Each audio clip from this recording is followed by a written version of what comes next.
ঈদের সময় আমরা সবাই বাড়িতে একসাথে হলে আমরা অনেক কিছু করে থাকি, অনেক ধরনের এক্সপেরিমেন্ট করা হয় আর বিকাল টাইমে অনেক নাস্তার আইটেম করা হয়।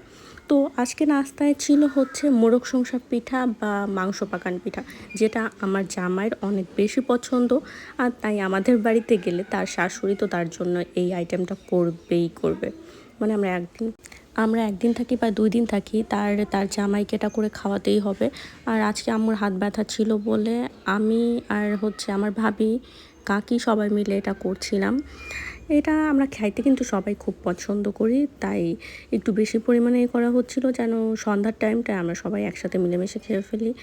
আর সমুচা সিঙ্গারার মতো আইটেম, মানে সিঙ্গারার মতো শেপ দিয়েছিলাম এবার, যেন ভিতরে একটু বেশি পরিমাণে মাংসগুলা দেওয়া হয়। আর এই তো আমার কাকির ভাজাভাজি শেষ। তো আমরা কিন্তু সবাই খুব মজা করে খাইয়ে ফেলছিলাম। আপনাদের কার এটা পছন্দ জানাতে ভুলবেন না।